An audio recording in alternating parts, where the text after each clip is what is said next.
पूर्वतन प्रधानमंत्री मनमोहन सिंह को अंतिम दर्शन कले प्रधानमंत्री नरेंद्र मोदी। देखिबा संपर्कित खबर विदाय मनमोहन।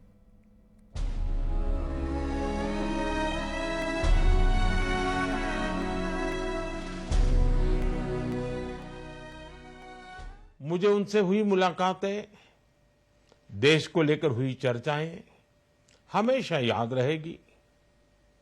अभी जब उनका जन्मदिन था तब भी मैंने उनसे बात की थी। आज इस कठिन घड़ी में मैं उनके परिवार के प्रति अपनी संवेदनाएं व्यक्त करता हूं। मैं डॉक्टर मनमोहन सिंह जी को सभी देशवासियों की तरफ से श्रद्धांजलि अर्पित करता हूं।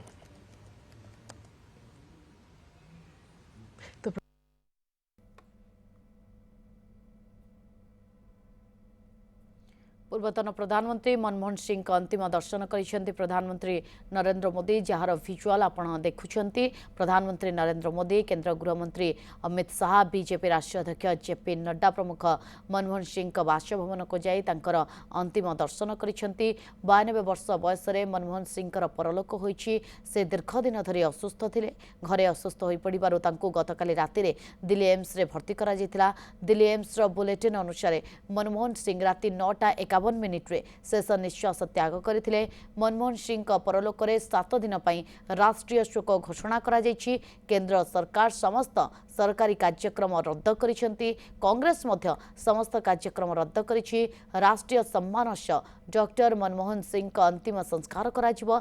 मनमोहन का वियोग रे समग्र देश में गभीर शोक प्रकाश पाइछि। प्रधानमंत्री नरेंद्र मोदी, राष्ट्रपति द्रौपदी मुर्मू, विरोधी दल नेता राहुल गांधी, सोनिया गांधी, मल्लिकार्जुन खड़गे, केंद्र मंत्री एवं विभिन्न दलर नेतृवृंद शोक व्यक्त करने सह परिवार वर्ग को समवेदना जणाइछन्ति। मनमोहन का पत्नी गुरशरण कौर एवं तीन झियो उपिंदर दामन एवं अमृत रहिछन्ति।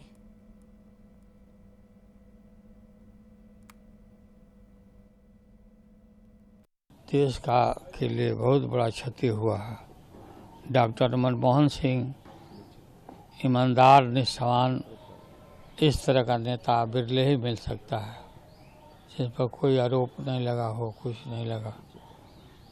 मंत्रिमंडल में मैं उन्हीं के मंत्रिमंडल में मंत्री था, उनके नेतृत्व में, और उनका बहुत बड़ा सहयोग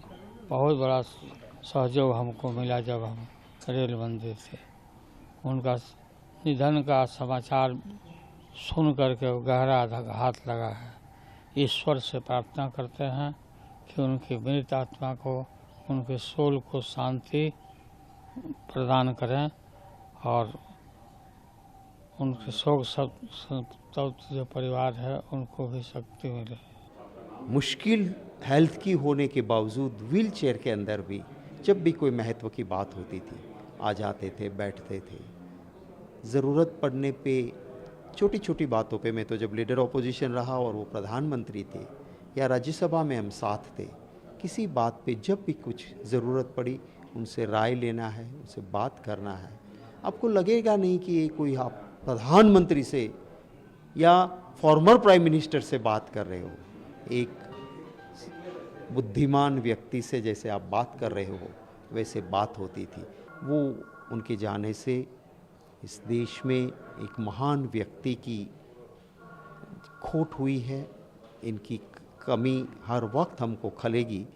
मैं गुजरात कांग्रेस पार्टी की ओर से और निजी तौर पे और हर देशवासी और गुजरातियों के ओर से श्रद्धा सुमन समर्पित करता हूँ। सादा जीवन, उच्च विचार को अगर किसी राजनीतिज्ञ ने जिया मेरे ज़िंदगी में तो डॉक्टर मनमोहन सिंह जी थे। और कोई उनसे खुले मिल सकता था, कोई मंत्री, एमपी, मतलब मुझे बोलने में कोई गुरेज नहीं। मैं एक चीनी मिल के लिए गया और उन्होंने सीधे बैंक के एमडी को फ़ोन कर दिया। तो इस तरह के व्यक्ति थे। और रिसेशन आया पूरे दुनिया में, भारत को उन्होंने बचा के रखा। फिर हम लोग जिस समय हाउस में थे, न्यूक्लियर डील पर किस तरह से राजनीति होने लगी, लेकिन वो अडिग रहे और भारत के हित में उसको उन्होंने करा के दम लिया। और उसी की वजह से शायद दूसरी बार भी देश की जनता ने उनको मौका दिया। राजनीति में बिरले लोग ऐसे होते हैं जो एक अपना अमिट छाप छोड़ के जाते हैं। हम लोग सब उनको आज याद करके, और पूरा कांग्रेस और पूरा देश आज दुखी है, मातम मना रहा है। वो हमेशा आप कभी भी रहे और वो हमेशा एक साइलेंट डूअर, यानी कि बिना किसी शोर शराबे के वो काम करने में विश्वास रखते थे।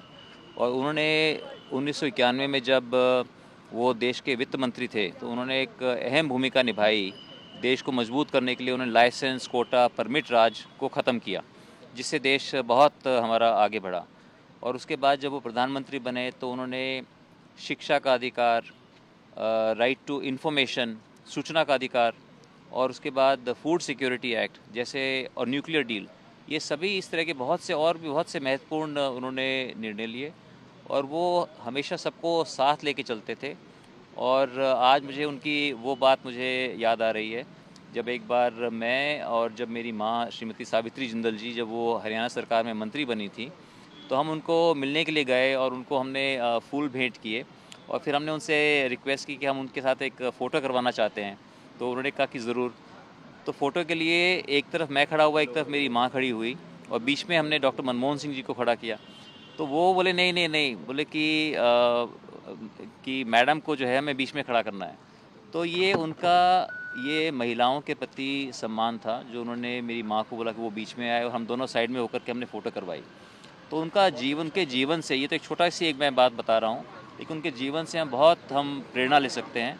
और डॉक्टर मनमोहन सिंह जी, अगर हम बात करें उनकी सरलता के बारे में, तो मैं समझता हूँ कि उनका कोई मुकाबला नहीं कर सकता। और आज ये हम सब के लिए, देशवासियों के लिए बहुत दुख का दिन है कि वो हमारे बीच में नहीं है, लेकिन जो उन्होंने काम किया है उससे पूरा देश हमेशा प्रेरणा लेगा। Very sad for the country and very sad for the Congress party. Manmohan Singh ji's life throughout, he demonstrates like one of the best statesmen of this country and one of the best administrators of this country. Basically, those who transform the life of the common people of the country through various schemes like Manrega. So, as far as Congress party is concerned, we lost one of our greatest leader. हमें जब पता चला, मैं तो रात घर था हरिद्वार, और मैं सीधा वहाँ से चलकर यहाँ पहुँच रहा हूँ। और हमारे लिए तो एक भावुक पल है, और हम सब लोग अपनी श्रद्धांजलि यहाँ अर्पित करने के लिए आए हैं। जैसा भी होगा सब लोग उसमें शामिल होंगे। Pandit Jawaharlal Nehru laid the foundations of a democratic India. Dr. Manmohan Singh laid the foundations of an economically strong and a modern India.